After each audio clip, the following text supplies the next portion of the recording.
ہٹ کے اس کا انکار کرتے ہیں۔ اللہ کے علاوہ کسی کے سامنے سجدہ جائز نہیں ہے، بلکہ ہمارے امام احمد رضا خان فاضل بریلوی نے لکھا ہے، آپ فرماتے ہیں کہ سجدہ قبور بالاتفاق حرام ہے اور طواف قبور بالاتفاق حرام ہے، زیارت قبور بالاتفاق جائز ہے، بوسہ قبور مختلف فی ہے، احوط یہ ہے کہ نہ دیا جائے، یعنی بوسے سے بھی اگر گریز کر لیا جائے تو کسی کو کوئی اور شائبہ نہ ہو تو یہ بھی بہتر ہے، لیکن خیر بوسے کے بارے علماء قائل ہیں، اس پر دلائل بھی موجود ہیں، لیکن قبروں کے سامنے یوں ہی کھڑے ہو جانا اور کھڑے ہو کر کے یوں سر جھکانا یہ جائز نہیں ہے۔ حضرت مجدد کی تعلیم کیا تھی؟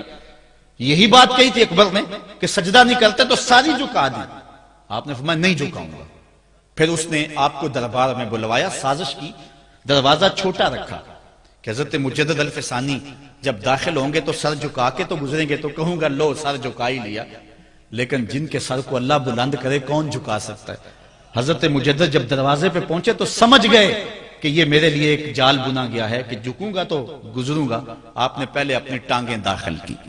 تو اقبال خراج پیش کرتا ہے، حاضر ہوا میں شیخ مجدد کی لحد پر، وہ خاک کے زیر فلک مطلع انوار، گردن نہ جھکی جس کی جہانگیر کے آگے، جس کے نفس گرم سے ہے گرمی احرار، وہ ہند میں سرمایہ ملت کا نگہبان، اللہ نے بر وقت کیا جس کو خبردار۔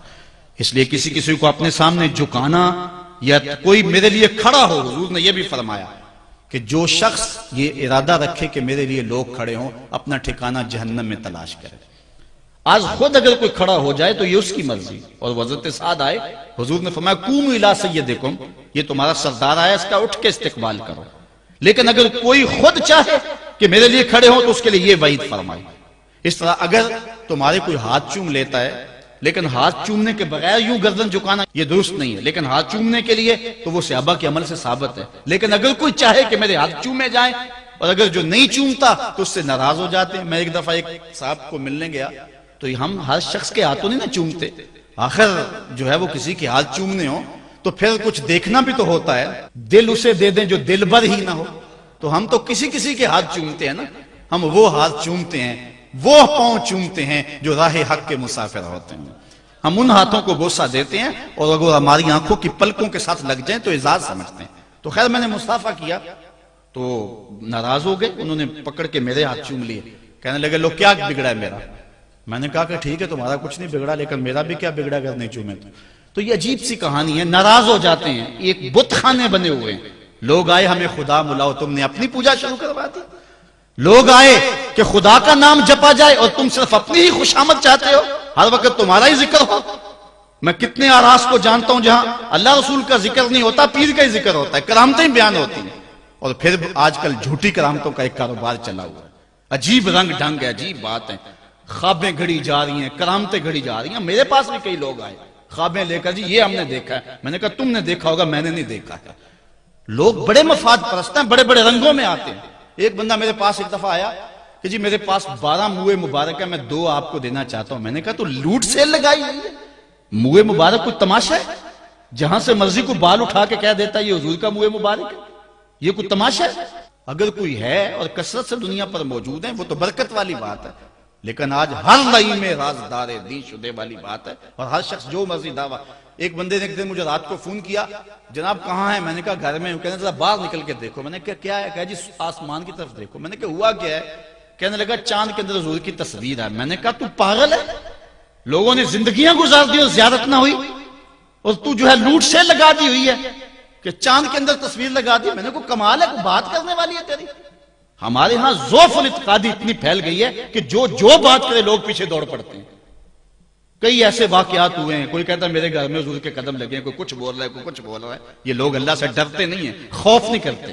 جھوٹی خوابیں، جھوٹی کرامتیں اگر سچی ہیں تو میں ان کا انکار نہیں کرتا، لیکن اس وقت معاشرے کے اندر جو کچھ ہو رہا ہے میں اس کی نشاندہی کر رہا ہوں۔ اپنے بھی خفا مجھ سے ہیں، بیگانے بھی ناخوش، میں زہر حلال کو کبھی کہہ نہ سکا کند، بات وہی کہتا ہوں سمجھتا ہوں جسے حق، نئے ابلۂ مسجد ہوں نئے تہذیب کا فرزند۔ میں کہتا ہوں اگر جھوٹوں کے پیچھے چلو گے رسول اللہ ناراض ہو جائیں گے تم سے۔ یہ جرأت کیوں کرتے ہو؟ یہ ہمت کیوں کرتے ہو؟ کیوں جھوٹے دعوے کرتے ہو؟ سچ بولو، تمہارے پیچھے کوئی لگے یا نہ لگے اس کی پرواہ نہیں ہے. یا ایھا الذین آمنوا اتقوا اللہ وقولوا قولا سدیدا. اللہ فرماتا ہے ایمان والو سیدھی سیدھی بات کرو.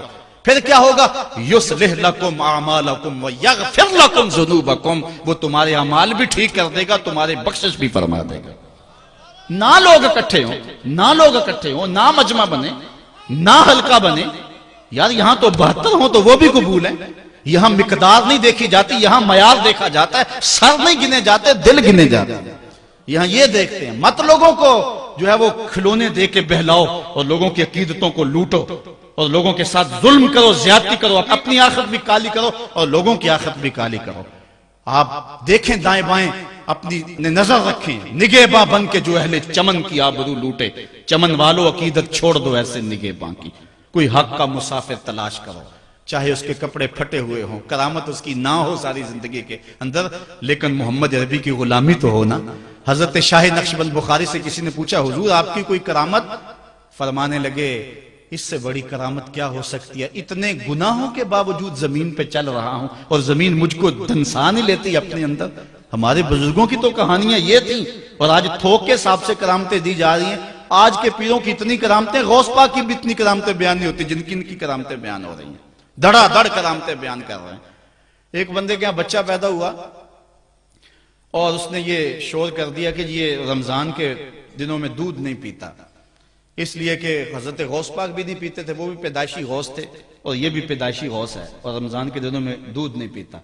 اچھا کوئی 2-4 ماہ گزرے تو اس غوث کی ماں کو طلاق دے کے نئی عورت سے شادی کر لی. میں نے کہا کم از کم اتنا تو خیال رکھتے، جس نے غوث جنم دیا ہے اس کو تو عزت سے گھر سے رکھتے. تو یہ کیا تماشے ہیں؟ کیا لوگ بے وقوف ہیں؟ اب لوگ سمجھنے لگے ہیں. لوگ جو ہے وہ ان وجہ سے پھر دور دین سے ہوتے ہیں. نقصان یہ ہوتا ہے. لیکن میں آپ کو کہتا ہوں دنیا سے حق ناپید نہیں ہوا. اگر مداری گر موجود ہیں، ڈاکو لٹیرے اور چور موجود ہیں تو حق کا ڈنڈورا دینے والے بھی اس دھرتی پہ بستے ہیں. ہمارا رویہ یہ ہے کہ ہم کسی ایک شخص سے بدزن ہو جاتے ہیں تو پورے طبقے سے بدزن ہو جاتے ہیں. کئی بندوں کو میں سنا جو میں دیکھا ہوا ہے پیروں کو، اور تو نے دیکھے ہوئے ہی نہیں ہے. جن کو مل کر زندگی سے عشق ہو جائے وہ لوگ شاید آپ نے دیکھے نہ ہو، مگر ایسے بھی ایسے لوگ بھی ہیں کہ جن کو دیکھ کر کے زندگی گزارنے کا ڈھب آ جاتا ہے، سلیقہ اور طریقہ آ جاتا ہے. ان لوگوں کی تلاش کرو. اگر ایک دکان سے کپڑا صحیح نہ ملے، سودا صحیح نہ ملے تو آپ جو ہے کیا کھانا پینا چھوڑ دیتے ہیں؟ آپ کو پتا پورے شہر سے مٹھائی کہاں سے اچھی ملتی ہے، آپ کو پتا پورے شہر سے کپڑا کہاں سے اچھا ملتا ہے، آپ کو پتا پورے شہر میں جو ہے وہ فلاں چیز اچھی کہاں سے ملتی ہے. دین بھی ڈھونڈو کہاں سے خالص ملتا ہے اور کہاں سے نہ خالص ملتا. اس کے لیے محنت کرنی پڑے گی. جھولی میں یوں نہیں ڈال دیا جائے گا. اس کے لیے تمہیں جانا پڑے گا، کوشش کرنی پڑے گی. ہاں 1 سے دھوکہ کھاؤ گے، 2 سے کھاؤ گے، 3 سے کھاؤ گے، لیکن جو تم دھوکہ کھاؤ گے تم تو رب کے نام پہ کھاؤ گے نا. حضرت عمر رضی اللہ تعالیٰ عنہ کی عادت تھی جو غلام لمبی نمازیں پڑھتا اس کو آزاد کر دیتے. غلاموں کو سمجھ آ گئی، لمبی نمازیں پڑھنی شروع کر دی، آپ آزاد کر دیتے. کسی نے کہا عمر تم تو بھولے آدمی ہو، یہ نمازیں اللہ کے لیے نہیں پڑھتے، یہ آزادی کے لیے پڑھتے ہیں. تو حضرت عمر نے کہا یہ مجھے اللہ کے نام پہ دھوکہ دیتے ہیں، میں 100 بار کھانے کے لیے تیار ہوں. ایک جگہ سے دھوکہ کھایا، 2 سے کھایا، 3 سے کھایا، 4 سے کھایا. جب تمہاری نیت ٹھیک ہوگی منزل ضرور ملے گی. یہ ہو نہیں سکتا.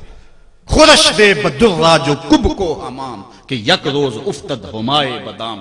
سادی کہتے ہیں چارہ ڈالتا جا، دانا ڈالتا جا، کبھی تتر آئے گا، کبھی مور آئے گا، کبھی کبوتر آئے گا، پھر ایک دن جس کو تو تلاش کرتا ہے وہ ہما بھی تو آ ہی جائے گا نا. اس لیے حق کے سفر کو نہ چھوڑنا، چلتے رہنا اور راہ حق کی منزل پر انشاءاللہ ایک دن ضرور گامزن ہوگے.